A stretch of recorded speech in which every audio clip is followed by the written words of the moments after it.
Audio Jungle.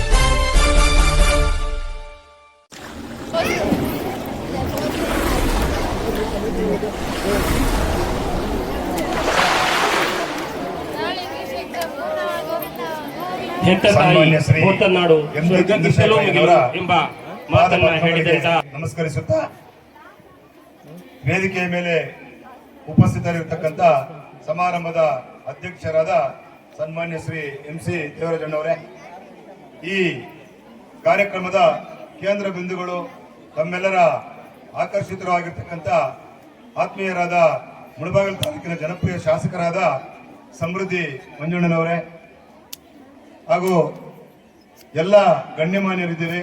ಕಾಲಾವಕಾಶದ ಅಭಾವದಿಂದ ಹೆಸರನ್ನು ಹೇಳೋದಕ್ಕೆ ಆಗೋದಿಲ್ಲ, ದಯವಿಟ್ಟು ಕ್ಷಮೆ ಇರಲಿ. ಬಂಧುಗಳೇ, ಪ್ರತಿ ವರ್ಷದಂತೆ ಶಾಲಾ ವಾರ್ಷಿಕೋತ್ಸವ ಕಾರ್ಯಕ್ರಮದಲ್ಲಿ ಈ ಸಂಸ್ಥೆಯ ಚಟುವಟಿಕೆಗಳ ವಾರ್ಷಿಕ ವರದಿಯನ್ನು ವಾಚನ ಮಾಡತಕ್ಕಂಥದ್ದು ರೂಢಿ. ಅದರಿಂದ ಚಿಕ್ಕದಾಗಿ ಸಾಧ್ಯವಾದಷ್ಟು ಚೊಕ್ಕದಾಗಿ ಈ ವಾರ್ಷಿಕ ವರದಿಯನ್ನು ಮಂಡಿಸೋದಕ್ಕೆ ಇಷ್ಟಪಡ್ತೀನಿ. ಶ್ರೀ ಶಾರದಾ ವಿದ್ಯಾಪೀಠ ಟ್ರಸ್ಟ್ ರಿಜಿಸ್ಟರ್ ವಿವಿಧ ಅಂಗಸಂಸ್ಥೆಗಳು ಮುತ್ಯಾಲಪೇಟೆ, ಮುಳಬಾಗಿಲು, ಕೋಲಾರ ಜಿಲ್ಲೆ 2025 ಮತ್ತು 26ನೇ ಸಾಲಿನ ಶಾಲಾ ಕಾಲೇಜುಗಳ ವಾರ್ಷಿಕ ವರದಿ. ಈ ಸಮಾರಂಭ ಹಾಗೂ ಸಂಸ್ಥೆಯ ಅಧ್ಯಕ್ಷರೇ, ಸಂಸ್ಥೆಯ ಕಾರ್ಯದರ್ಶಿಗಳೇ, ಆಡಳಿತ ಮಂಡಳಿಯ ಎಲ್ಲ ನಿರ್ದೇಶಕರೇ, ದಾನಿಗಳೇ, ಅತಿಥಿಗಳೇ, ಸಿಬ್ಬಂದಿ ವರ್ಗದವರೇ ಮತ್ತು ಪ್ರೀತಿಯ ವಿದ್ಯಾರ್ಥಿನಿಯರೇ ಹಾಗೂ ಮಾಧ್ಯಮ ಮಿತ್ರರೇ ಹಾಗೂ ಪೊಲೀಸ್ ಇಲಾಖೆ ಎಲ್ಲ ಮಿತ್ರರೇ, ಈ ಸಂದರ್ಭದಲ್ಲಿ 2025-26ನೇ ಸಾಲಿನ ಸಂಸ್ಥೆಯ ವಿದ್ಯಾರ್ಥಿ ಸಂಘಗಳ ಮತ್ತು ಶಾಲಾ ಸಂಕ್ಷಿಪ್ತ ವರದಿಯನ್ನು ಮಂಡಿಸಲು ಇಚ್ಛಿಸುತ್ತೇನೆ. ಸರ್ವದಾನಂ ಪ್ರಧಾನಂ ವಿದ್ಯಾದಾನಂ ಎಂಬ ಈ ನಾಣ್ಣುಡಿಯಂತೆ ಶ್ರೀ ಶಾರದಾ ವಿದ್ಯಾಪೀಠವು ವಿದ್ಯಾದಾನವನ್ನು, ಅದರಲ್ಲೂ ಸ್ತ್ರೀ ಮಹತ್ವವನ್ನು ಅರಿತು ಹೆಣ್ಣು ಮಕ್ಕಳಿಗೆ ಶಿಕ್ಷಣವನ್ನು ನೀಡುವ ಸಲುವಾಗಿ ಈ ಸಂಸ್ಥೆಯು ನರ್ಸರಿ ಇಂದ B.Ed ಮಹಾವಿದ್ಯಾಲಯದವರೆಗೂ ಒಟ್ಟು ಸುಮಾರು 3,000ರಷ್ಟು ಹೆಣ್ಣು ಮಕ್ಕಳ ಸರ್ವತೋಮುಖ ಶೈಕ್ಷಣಿಕ ಅಭಿವೃದ್ಧಿಗಾಗಿ ವಿವಿಧ ಅಂಗಸಂಸ್ಥೆಗಳ ಮೂಲಕ ಅತ್ಯುತ್ತಮ ಶಿಕ್ಷಣವನ್ನು ನೀಡುತ್ತಾ ಉಜ್ವಲ ಭವಿಷ್ಯಕ್ಕೆ ದಾರಿದೀಪವಾಗಿದೆ. ಈ ವಿದ್ಯಾಸಂಸ್ಥೆಯು ದಿವಂಗತ ಶಾಪೂರು ನಾರಾಯಣಸ್ವಾಮಿ ಶೆಟ್ಟಿ ಮತ್ತು ಮಕ್ಕಳು ದಾನವಾಗಿ ನೀಡಿದ ಕಟ್ಟಡದಲ್ಲಿ ದಿವಂಗತ MG ಚಂದ್ರಶೇಖರಯ್ಯ ಅವರ ಮುಂದಾಳತ್ವದಲ್ಲಿ 1972-73ನೇ ಶೈಕ್ಷಣಿಕ ಸಾಲಿನಲ್ಲಿ ಹೆಣ್ಣು ಮಕ್ಕಳಿಗಾಗಿ ದಿನಾಂಕ 22/6/1972 ಶುಕ್ರವಾರದಂದು ಪ್ರೌಢಶಾಲೆಯನ್ನು ಪ್ರಾರಂಭಿಸಿತು. ಈಗ ಪ್ರೌಢಶಾಲೆಯ 12 ವಿಭಾಗಗಳಲ್ಲಿ 627 ವಿದ್ಯಾರ್ಥಿನಿಯರು, SN ಶಾರದಾ ಆಂಗ್ಲ ಹಿರಿಯ ಪ್ರಾಥಮಿಕ ಶಾಲೆಯಲ್ಲಿ 400 ವಿದ್ಯಾರ್ಥಿಗಳು, ಶಾರದಾ ಬಾಲಕಿಯರ ಪದವಿ ಪೂರ್ವ ಕಾಲೇಜಿನಲ್ಲಿ ಸುಮಾರು 525 ವಿದ್ಯಾರ್ಥಿನಿಯರು ಹಾಗೂ ಶಾರದಾ ಬಾಲಕಿಯರ ಪ್ರಥಮ ದರ್ಜೆ ಕಾಲೇಜಿನಲ್ಲಿ ಸುಮಾರು 500 ವಿದ್ಯಾರ್ಥಿನಿಯರು ಮತ್ತು ಶಾರದಾ ಶಿಕ್ಷಣ ಮಹಾವಿದ್ಯಾಲಯದಲ್ಲಿ 200 ವಿದ್ಯಾರ್ಥಿಗಳು ವ್ಯಾಸಂಗ ಮಾಡುತ್ತಿದ್ದು, ಹೀಗೆ ಎಲ್ಲ ಅಂಗಸಂಸ್ಥೆಗಳು ಒಟ್ಟು ಸುಮಾರು 3,000. ಈ ವಿದ್ಯಾಸಂಸ್ಥೆಯು ಮುಖ್ಯವಾಗಿ ಹೆಣ್ಣು ಮಕ್ಕಳ ಸರ್ವತೋಮುಖ ಅಭಿವೃದ್ಧಿಗೆ ಶ್ರಮಿಸಿದ ಸಂಸ್ಥಾಪಾಧ್ಯಕ್ಷರಾದ ಸನ್ಮಾನ್ಯ ಶ್ರೀ MG ಚಂದ್ರಶೇಖರಯ್ಯ, ಕಾರ್ಯದರ್ಶಿಗಳಾದ NS ಸುಬ್ಬಣ್ಣ ಮತ್ತು ದಿವಂಗತ MG ಕೃಷ್ಣಯ್ಯ, SN ರಾಜಗೋಪಾಲ್ ರವರು ಹಾಗೂ ಈಗಿನ ಅಧ್ಯಕ್ಷರಾದ ಮಾನ್ಯ ಶ್ರೀ MC ದೇವರಾಜ್, ಕಾರ್ಯದರ್ಶಿಗಳಾದ ಶ್ರೀ TS ರಮೇಶ್ ಹಾಗೂ ಆಡಳಿತ ಮಂಡಳಿಯ ಸದಸ್ಯರುಗಳು ಹಾಗೂ ಉತ್ತಮ ಬೆಳವಣಿಗೆಯನ್ನ ಹೊಂದುತ್ತಾ ಬಂದಿದೆ. ಈ ಸಂಸ್ಥೆಯು ಅನೇಕ ದಾನಿಗಳ ಸಹಕಾರದಿಂದ ಬೃಹತ್ ಸಂಸ್ಥೆಯಾಗಿ ಬೆಳೆಯುತ್ತಾ ಬಂದಿದ್ದು, ಶ್ರೀ ದಿವಂಗತ ಏನುಗಲ ಪೆದ್ದಣ್ಣರವರು ದಾನವಾಗಿ ನೀಡಿರುವ ಸುಮಾರು 5.5 ಎಕರೆಯಲ್ಲಿ Shrimati Jayalakshmi Narayan Shetty charitable trust register ಹಾಗೂ ಅವರ ಸುಪುತ್ರ N ಶ್ರೀನಿವಾಸ್ ಅವರು ದಾನವಾಗಿ ಕಟ್ಟಿಸಿಕೊಟ್ಟ B.Ed ಮಹಾವಿದ್ಯಾಲಯವು ಈ ಹೊಸ ಸಂಕೀರ್ಣದಲ್ಲಿ ಭವ್ಯ ಕಟ್ಟಡದೊಂದಿಗೆ ಕಂಗೊಳಿಸುವುದರ ಜೊತೆಗೆ ಈ ಕಾಲೇಜಿನ ವಿದ್ಯಾರ್ಥಾಂಶ ಪಡೆಯುತ್ತಿರುತ್ತಾರೆ. ಕವತನಹಳ್ಳಿ MN ಸಂಪಂಗಿರಾಮಯ್ಯ ಶೆಟ್ಟಿ ಮತ್ತು ಮಕ್ಕಳು ಒಂದು ಕೊಠಡಿಯನ್ನು ಹಾಗೂ ವಿಧಾನ ಪರಿಷತ್ತಿನ ಮಾಜಿ ಸಭಾಪತಿಗಳಾದ ಶ್ರೀ VR ಸುದರ್ಶನ್ ರವರು ಒಂದು ಕೊಠಡಿ, ಮಾಜಿ ವಿಧಾನ ಪರಿಷತ್ತಿನ ಸದಸ್ಯರಾದ ಶ್ರೀ YA ನಾರಾಯಣಸ್ವಾಮಿ ರವರು ಒಂದು ಕೊಠಡಿ ಹಾಗೂ ಶುದ್ಧ ನೀರಿನ ಘಟಕ, ಮಾಜಿ ರಾಜ್ಯಸಭಾ ಸದಸ್ಯರಾದ ಶ್ರೀ ಕುಪೇಂದ್ರ ರೆಡ್ಡಿ ರವರು ಮತ್ತೊಬ್ಬ ಮಾಜಿ ವಿಧಾನ ಪರಿಷತ್ತಿನ ಸದಸ್ಯರಾದ ಶ್ರೀ R ಚೌರಟ್ಟಿ ರವರುಗಳ ಅನುದಾನದಲ್ಲಿ ತಲಾ ಒಂದೊಂದು ಕೊಠಡಿಗಳನ್ನು ಕಟ್ಟಿಸಿಕೊಟ್ಟಿರುತ್ತಾರೆ. ಮುಳಬಾಗಿಲು ಕ್ಷೇತ್ರದ ಮಾಜಿ ಶಾಸಕರು, ಮಾಜಿ ಅಬಕಾರಿ ಸಚಿವರಾದ ಶ್ರೀ H ನಾಗೇಶ್ ರವರು ಅವರ ಕ್ಷೇತ್ರಾಭಿವೃದ್ಧಿ ಅನುದಾನದಲ್ಲಿ 2 ಕೊಠಡಿಗಳನ್ನು ಹಾಗೂ ಒಂದು ಕೊಳವೆ ಬಾವಿಯನ್ನು ಕೊರೆಸಿ ನೀರಿನ ಬವಣೆಯನ್ನು ನೀಗಿಸಿಕೊಟ್ಟಿರುತ್ತಾರೆ. ಶ್ರೀನಿವಾಸಪುರದ ಮಾಜಿ ಜಿಲ್ಲಾ ಪರಿಷತ್ತಿನ ಅಧ್ಯಕ್ಷರಾದ ದಿವಂಗತ ಎಂ ಶ್ರೀನಿವಾಸನ್ ಅವರ ಅನುದಾನದಲ್ಲಿ ಈ ಭವ್ಯವಾದ ರಂಗಮಂಟಪವನ್ನು ನಿರ್ಮಾಣ ಮಾಡಿಸಿಕೊಟ್ಟುವುದರ ಜೊತೆಗೆ ಆಗಿಂದಾಗೆ ನೂರಾರು ಬಡ ವಿದ್ಯಾರ್ಥಿನಿಯರಿಗೆ ಅವರ ಸ್ವಂತ ಖರ್ಚಿನಲ್ಲಿ ಶಾಲಾ ಸಮವಸ್ತ್ರವನ್ನು ದಾನವಾಗಿ ನೀಡಿರುತ್ತಾರೆ. ಹಾಲಿ ಗುರುಮನೆ ಪಂಚಾಯತ್ ಅಧ್ಯಕ್ಷರು ಶ್ರೀಮತಿ ನಾಗವೇಣಿ ಸಿದ್ದಗಟ್ಟ ರಮೇಶ್ ರವರು, ಜಿಲ್ಲಾ ಪ್ರಾಥಮಿಕ ಶಾಲಾ ಶಿಕ್ಷಕರ ಸಂಘದ ಮಾಜಿ ಅಧ್ಯಕ್ಷರು, ಹಾಲಿ ಸರ್ಕಾರಿ ನೌಕರ ಸಂಘದ ನಿರ್ದೇಶಕರಾದ ಶ್ರೀ ಕೆ.ವಿ. ಜಗನ್ನಾಥ್ ಮತ್ತು ಅವರ ಮಿತ್ರರಾದ ಬೆಂಗಳೂರಿನ ಶ್ರೀ ಕಿಶೋರ್ ಅವರುಗಳು ನೂರಾರು ಬಡ ವಿದ್ಯಾರ್ಥಿನಿಯರಿಗೆ ಶಾಲಾ ಸಮವಸ್ತ್ರವನ್ನು ದಾನವಾಗಿ ನೀಡಿರುತ್ತಾರೆ. ಪ್ರಾರಂಭದಲ್ಲಿ ಈ ಸಂಸ್ಥೆಗೆ ದಿವಂಗತ ವೈಸಿ ಮುನಿಸ್ವಾಮಿ ಕುಟುಂಬ, ಮಾಕಂ ರಾಮಯ್ಯ ಕುಟುಂಬ, ಪಿ.ಆರ್. ರಂಗಪ್ಪ ಕುಟುಂಬ, ಸುಂಕು ಅಶ್ವತ್ಥಯ್ಯ ಕುಟುಂಬ, ಶ್ರೀ ಜೆ.ವಿ. ಚಲಂ ಕುಟುಂಬ ಬೆಂಗಳೂರು, ಶ್ರೀಮತಿ ಸೀತಮ್ಮ ಕರಂದೇವಿ ಟ್ರಸ್ಟ್ ಬೆಂಗಳೂರಿನವರುಗಳು ಹಲವು ಪ್ರತಿಭಾವಂತ ವಿದ್ಯಾರ್ಥಿನಿಯರಿಗೆ ವಿದ್ಯಾರ್ಥಿ ವೇತನವನ್ನು ನೀಡಿ ಪ್ರೋತ್ಸಾಹಿಸಿರುತ್ತಾರೆ ಮತ್ತು ಕಟ್ಟಡಗಳನ್ನು ಕಟ್ಟಿಸಿಕೊಟ್ಟಿರುತ್ತಾರೆ. ಶ್ರೀ ಶಂಕರ ಶೆಟ್ಟಿ ಕುಟುಂಬ ಬೆಂಗಳೂರು ಇವರು ಪ್ರಯೋಗಾಲಯ ಕಟ್ಟಡ ಕಟ್ಟಿಸಿಕೊಟ್ಟಿರುತ್ತಾರೆ. ಪದವಿ ಪೂರ್ವ ಕಾಲೇಜಿನ ಮಾಜಿ ಪ್ರಾಂಶುಪಾಲರಾದ ದಿವಂಗತ ಡಾಕ್ಟರ್ ಎಲ್ ಅಯೂಬ್ ಖಾನ್ ಹಾಗೂ ಭಾರತ್ ಪೆಟ್ರೋಲಿಯಂ ಘಟಕದ ಮಾಲೀಕರಾದ ಶ್ರೀ ಅಬ್ದುಲ್ ರಜಾಕ್ ಸಾಬ್ ಅವರ ಮಗ ಮಹಮ್ಮದ್ ಅಕ್ಬರ್ ಸಾಬ್ ಅವರು ಒಂದೊಂದು ಕೊಠಡಿಯನ್ನು ಕಟ್ಟಿಸಿಕೊಟ್ಟಿರುತ್ತಾರೆ ಮತ್ತು ಇನ್ನೂ ಅನೇಕ ದಾನಿಗಳು ಕೊಠಡಿಗಳನ್ನು ಕಟ್ಟಿಸಿ ಕೊಟ್ಟಿರುತ್ತಾರೆ.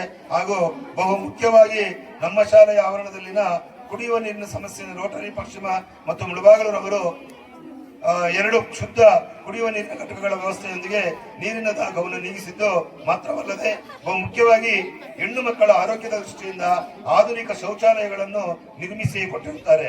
ಹಾಗೂ ಪೊಲೀಸ್ ಇಲಾಖೆಯವರು ಹಲವಾರು ರೀತಿಯಲ್ಲಿ ನಮ್ಮ ಶಾಲಾ ಕಾಲೇಜಿನ ಹೆಣ್ಣು ಮಕ್ಕಳಿಗೆ ರಕ್ಷಣೆಯನ್ನು ನೀಡುತ್ತಾ ಬಂದಿರುತ್ತಾರೆ ಮತ್ತು ತಾಲೂಕು ಆರೋಗ್ಯ ಇಲಾಖೆಯ ವತಿಯಿಂದ 5ಕ್ಕೂ ಹೆಚ್ಚು ಬಾರಿ ಹೆಣ್ಣು ಮಕ್ಕಳ ಆರೋಗ್ಯ ಮತ್ತು ನೇತ್ರ ತಪಾಸಣೆ ಮಾಡಿಸಿ ಉಚಿತ ಕನ್ನಡಕಗಳನ್ನು ವಿತರಿಸಿದ್ದಾರೆ ಮತ್ತು ನಮ್ಮ ಶೈಕ್ಷಣಿಕ ಅಭಿವೃದ್ಧಿಗೆ ಶಾಲಾ ಶಿಕ್ಷಣ ಇಲಾಖೆಯು ಕಾಲಕ್ಕೆ ಸೂಕ್ತ ಸಲಹೆ ಸೂಚನೆಗಳನ್ನು ನೀಡುತ್ತಾ ಬಂದಿರುತ್ತಾರೆ. ಕಳೆದ ವರ್ಷದ ವಾರ್ಷಿಕೋತ್ಸವದಲ್ಲಿ ವಾಗ್ದಾನ ಮಾಡಿದಂತೆ ಆ ಸಂದರ್ಭದಲ್ಲಿ ಮಾನ್ಯ ಶಾಸಕರು ಇಂತಹ ಸಂದರ್ಭದಲ್ಲಿ ಒಂದು ವಾಗ್ದಾನವನ್ನು ಮಾಡಿದ್ರು. ಅವರ ಭಾಷಣದಲ್ಲಿ ಮುಂದಿನ ವರ್ಷದ ವಾರ್ಷಿಕೋತ್ಸವದ ವೇಳೆಗೆ ಈ ಸಂಸ್ಥೆಗೆ ನನ್ನಿಂದ ಆದ ಸಹಾಯವನ್ನು ಮಾಡಿಯೇ ಮುಂದಿನ ಸಮಾರಂಭಕ್ಕೆ ಬರುತ್ತೇನೆ ಎಂದು ವಾಗ್ದಾನ ಮಾಡಿ ಇವತ್ತಿನ ದಿವಸ 10 ಲಕ್ಷ ರೂಪಾಯಿಗಳ ಒಂದು ಅನುದಾನವನ್ನು ನೀಡಿ ನಮ್ಮ ಸಂಸ್ಥೆಗೆ ಗೌರವವನ್ನು ಕೊಟ್ಟಿರ್ತಕ್ಕಂಥ ಸಹಕಾರವನ್ನು ಕೊಟ್ಟಿರ್ತಕ್ಕಂಥ ಮಾನ್ಯ ಶಾಸಕರಿಗೆ ಜೋರು ಚಪ್ಪಾಳೆಯೊಂದಿಗೆ ಅಭಿನಂದನೆಗಳನ್ನು ಸಲ್ಲಿಸೋಣ.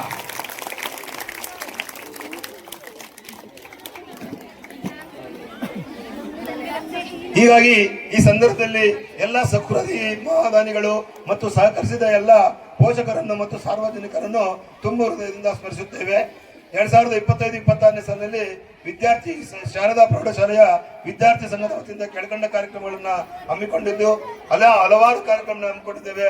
ಅವುಗಳಲ್ಲಿ ಒಂದಷ್ಟು ಮಾತ್ರವನ್ನ ಇಲ್ಲಿ ಪ್ರಸ್ತಾಪಿಸುತ್ತೇನೆ. ಮಾನ್ಯರೇ, ದಿನಾಂಕ 23 ಮೇ 2025ರಂದು 2025-26ನೇ ಸಾಲಿಗೆ ಶಾಲೆಯನ್ನು ಸಾಂಪ್ರದಾಯಿಕವಾಗಿ ಶುಕ್ರವಾರದಂದು ಪುನರಾರಂಭ ಮಾಡಲಾಯಿತು. 11 ಜೂನ್ 2025ರಂದು ಸಂಸ್ಥೆಯ ಅಧ್ಯಕ್ಷರಾದ ಶ್ರೀ ಎಂ ಸಿ ದೇವರಾಜ್ ಅವರ ಅಧ್ಯಕ್ಷತೆಯಲ್ಲಿ ವಿದ್ಯಾರ್ಥಿ ಸಂಘ ಹಾಗೂ ವಿವಿಧ ಸಂಘಗಳ ಉದ್ಘಾಟನೆಯನ್ನು ಮಾಡಲಾಯಿತು. ಆಗಸ್ಟ್ 15 ಸ್ವಾತಂತ್ರ್ಯ ದಿನಾಚರಣೆ ಅಂಗವಾಗಿ ಕಾರ್ಯಕ್ರಮಗಳು ವಿಜೃಂಭಣೆಯಿಂದ ಆಚರಿಸಲಾಯಿತು. ಆಗಸ್ಟ್ ಮತ್ತು ಸೆಪ್ಟೆಂಬರ್ ತಿಂಗಳಲ್ಲಿ ಹಲವಾರು ಪಠ್ಯೇತರ ಕಾರ್ಯಕ್ರಮಗಳಲ್ಲಿ ಪ್ರೌಢಶಾಲಾ ಪದವಿ ಪೂರ್ವ ಪದವಿ ಕಾಲೇಜಿನ ವಿದ್ಯಾರ್ಥಿನಿಯರು ಕಸಬಾ ತಾಲೂಕು ಮಟ್ಟ ಮತ್ತು ರಾಜ್ಯ ಮಟ್ಟದಲ್ಲೂ ಭಾಗವಹಿಸಿ ಬಹುಮಾನಗಳನ್ನು ಗಳಿಸಿರುತ್ತಾರೆ.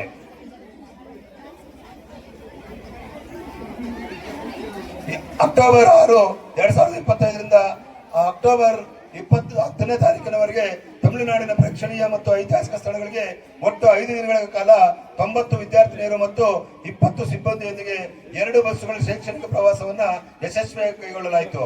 ನವೆಂಬರ್ 1, 2025ರಂದು ಕನ್ನಡ ರಾಜ್ಯೋತ್ಸವವನ್ನು ವಿಜೃಂಭಣೆಯಿಂದ ಆಚರಿಸಲಾಯಿತು. ನವೆಂಬರ್ 5, 2025ರಂದು ಶಿಕ್ಷಕರ ದಿನಾಚರಣೆಯನ್ನು ಗೌರವಪೂರ್ವಕವಾಗಿ ಆಚರಿಸಲಾಯಿತು. ಪ್ರಸ್ತುತ ಶೈಕ್ಷಣಿಕ ಸಾಲಿನಲ್ಲಿ 10ನೇ ತರಗತಿಯಲ್ಲಿ ವ್ಯಾಸಂಗ ಮಾಡುತ್ತಿರುವ ವಿದ್ಯಾರ್ಥಿಗಳ ಪೋಷಕರು ಹಾಗೂ ತಾಯಂದಿರ ಸಭೆಯನ್ನು ಇದುವರೆಗೂ 5 ಬಾರಿ ಆಯೋಜಿಸಿ ವಿದ್ಯಾರ್ಥಿಗಳ ಶೈಕ್ಷಣಿಕ ಪ್ರಗತಿಯ ಬಗ್ಗೆ ಚರ್ಚಿಸಲಾಗಿದೆ. ಪ್ರತಿ ಶುಕ್ರವಾರ ನಮ್ಮ ಶಾಲೆಯ ಸಾಂಪ್ರದಾಯಿಕ ಶ್ರೀ ಶಾರದಾ ಮಾತೆಯ ಪೂಜೆ ಕಾರ್ಯಕ್ರಮದಲ್ಲಿ ಮುಖ್ಯವಾಗಿ 10ನೇ ತರಗತಿ ವಿದ್ಯಾರ್ಥಿಗಳಿಗೆ ವಿಷಯವಾದ ರಸಪ್ರಶ್ನೆ ಕಾರ್ಯಕ್ರಮವನ್ನು ಹಮ್ಮಿಕೊಂಡು ವಿಜೇತರಿಗೆ ಬಹುಮಾನಗಳನ್ನು ವಿತರಣೆ ಮಾಡಲಾಗುತ್ತದೆ.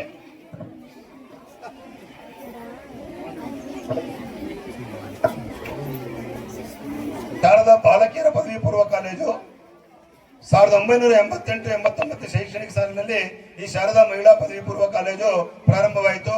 ಪ್ರಸ್ತುತ ವಿಜ್ಞಾನ, ಕಲಾ, ವಾಣಿಜ್ಯ ವಿಭಾಗಗಳಲ್ಲಿ ಒಟ್ಟು 543 ವಿದ್ಯಾರ್ಥಿಗಳು ಓದುತ್ತಿದ್ದಾರೆ. ಎಲ್ಲ ವಿಭಾಗಗಳಲ್ಲೂ ಪ್ರತಿ ವರ್ಷ 90%ಕ್ಕಿಂತ ಹೆಚ್ಚು ಫಲಿತಾಂಶ ಪಡೆಯುತ್ತಿದೆ. 2024-25 ಸಾಲಿನಲ್ಲಿ ಸರಾಸರಿ ಫಲಿತಾಂಶವು ವಿಜ್ಞಾನ ವಿಭಾಗ 100% 100 ಫಲಿತಾಂಶವನ್ನು ಸಾಧಿಸಿದೆ.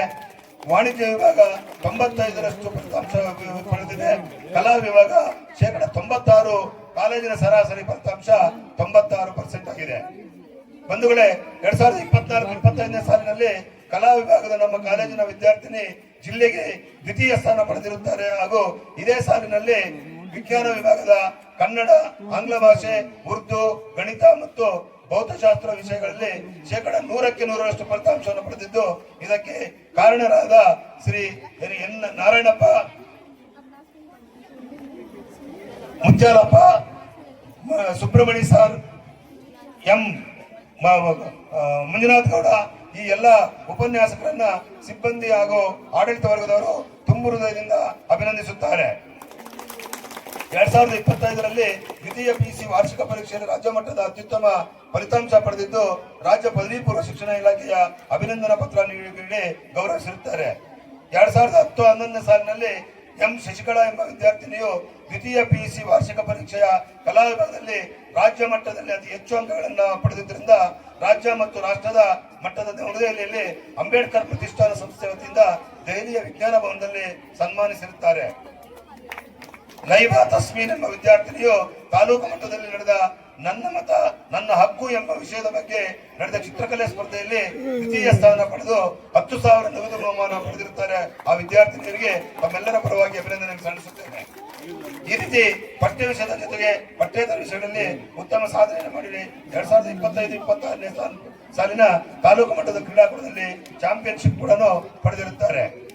ಈಗ ಶಾರದಾ ಮಹಿಳಾ ಪ್ರಥಮ ದರ್ಜೆ ಕಾಲೇಜು 1992-93 ಸಾಲಿನ ಶೈಕ್ಷಣಿಕ ಸಾಲಿನಲ್ಲಿ ಪ್ರಾರಂಭವಾದ ಶಾರದಾ ಮಹಿಳಾ ಪದವಿ ಪೂರ್ವ ಮಹಿಳಾ ಪದವಿ ಕಾಲೇಜು ನಂತರ 14-15 ಸಾಲಿನ ಶೈಕ್ಷಣಿಕ ಸಾಲಿನಲ್ಲಿ ಬಿಕಾಂ ಕೋರ್ಸ್ ಮತ್ತು 18-19 ಶೈಕ್ಷಣಿಕ ಸಾಲಿನಲ್ಲಿ ಮೇಜರ್ ಇಂಗ್ಲಿಷ್ ಕೋರ್ಸ್ ಅನ್ನು ಪ್ರಾರಂಭಿಸಲಾಯಿತು. ಪ್ರಸ್ತುತ ವರ್ಷದಲ್ಲಿ ಈ ಕೋರ್ಸ್ಗಳು ಸೇರಿದಂತೆ 314 ವಿದ್ಯಾರ್ಥಿಗಳು ವ್ಯಾಸಂಗ ಮಾಡುತ್ತಿದ್ದಾರೆ. BA ಕೋರ್ಸ್ನಲ್ಲಿ ವಿದ್ಯಾರ್ಥಿನಿಯರು ಪ್ರತಿ ವರ್ಷ ವಿಶ್ವವಿದ್ಯಾನಿಲಯದ ರ್ಯಾಂಕುಗಳನ್ನು ಪಡೆಯುತ್ತಿರುತ್ತಾರೆ. ಇದುವರೆಗೂ ಕಾಲೇಜಿನ ವಿದ್ಯಾರ್ಥಿನಿಯರು 3 ಬಾರಿ ವಿಶ್ವವಿದ್ಯಾಲಯದ ಪ್ರಥಮ ರ್ಯಾಂಕುಗಳನ್ನು ಪಡೆದಿರುತ್ತಾರೆ. ಚೈತ್ರ ಎಜಿ BA ವಿದ್ಯಾರ್ಥಿನಿ 2018ರಲ್ಲಿ ಬೆಂಗಳೂರು ವಿಶ್ವವಿದ್ಯಾಲಯಕ್ಕೆ ಪ್ರಥಮ ರ್ಯಾಂಕ್ ಅನ್ನು ಪಡೆದಿರುತ್ತಾರೆ. ಶೈಲಾ LV BA ವಿದ್ಯಾರ್ಥಿನಿ 2020ರಲ್ಲಿ ಬೆಂಗಳೂರು ವಿಶ್ವವಿದ್ಯಾಲಯಕ್ಕೆ ಪ್ರಥಮ ರ್ಯಾಂಕ್ ಅನ್ನು ಪಡೆದಿರುತ್ತಾರೆ. ಭಾರತಿ KR BA ವಿದ್ಯಾರ್ಥಿನಿ 2022ರಲ್ಲಿ ಬೆಂಗಳೂರು ಉತ್ತರ ವಿಶ್ವವಿದ್ಯಾಲಯದಿಂದ 4ನೇ ರ್ಯಾಂಕ್ ಅನ್ನು ಪಡೆದಿರುತ್ತಾರೆ. ಉಷಾ ಕೆ BA ವಿದ್ಯಾರ್ಥಿನಿ 2024-25 ಸಾಲಿನಲ್ಲಿ ಉತ್ತರ ವಿಶ್ವವಿದ್ಯಾಲಯದಿಂದ 1ನೇ ರ್ಯಾಂಕ್ ಅನ್ನು ಪಡೆದು ನಮ್ಮ ಸಂಸ್ಥೆಗೆ ಗೌರವವನ್ನು ತಂದುಕೊಟ್ಟಿರುತ್ತಾರೆ. ಪ್ರತಿ ವರ್ಷ BA ಬಿಕಾಂ ಕೋರ್ಸಿನ ವಿದ್ಯಾರ್ಥಿನಿಯರು ಸರಾಸರಿ 98 ಫಲಿತಾಂಶವನ್ನ ಪಡೆಯುತ್ತಿರುತ್ತಾರೆ.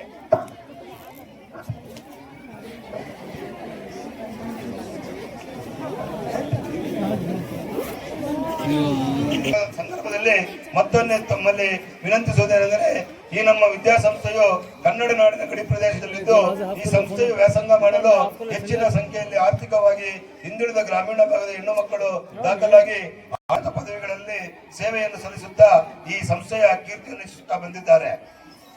2025-26 ಸಾಲಿನ ಪದವಿ, PUC, SSLC ಪರೀಕ್ಷೆಗಳಲ್ಲಿ 100% ಫಲಿತಾಂಶದ ಗುರಿಯನ್ನು ಹೊಂದಿರುತ್ತೇವೆ. ಸದರಿ ಸಂಸ್ಥೆಯು ಈ ಎಲ್ಲಾ ರೀತಿಯಾಗಿ ಮುನ್ನಡೆಯಲು ಪ್ರತ್ಯಕ್ಷ ಮತ್ತು ಪರೋಕ್ಷವಾಗಿ ಸಹಕರಿಸಿದ ಎಲ್ಲರಿಗೂ, ಕಾರ್ಯಕ್ರಮದಲ್ಲಿ ಭಾಗವಹಿಸಿರುವ ಎಲ್ಲ ಗಣ್ಯರಿಗೂ, ಆಡಳಿತ ಮಂಡಳಿಗೂ, ಸಿಬ್ಬಂದಿ ವರ್ಗದವರಿಗೂ, ಇಲಾಖಾಧಿಕಾರಿಗಳಿಗೂ, ಪೋಷಕ ವರ್ಗದವರಿಗೂ, ಮಾಧ್ಯಮ ಮಿತ್ರರಿಗೂ ಅನಂತ ಹೃತ್ಪೂರ್ವಕ ಧನ್ಯವಾದಗಳನ್ನು ಹಾಗೂ ಎಲ್ಲಾ ವಿದ್ಯಾರ್ಥಿಗಳಿಗೆ ಅಭಿನಂದನೆ ತಿಳಿಸುತ್ತಾ ನನ್ನ ಈ ವಾರ್ಷಿಕ ವರದಿಯನ್ನ ಮುಕ್ತಾಯ ಮಾಡುತ್ತಿದ್ದೇನೆ. ಜೈ ಹಿಂದ್, ಜೈ ಕರ್ನಾಟಕ.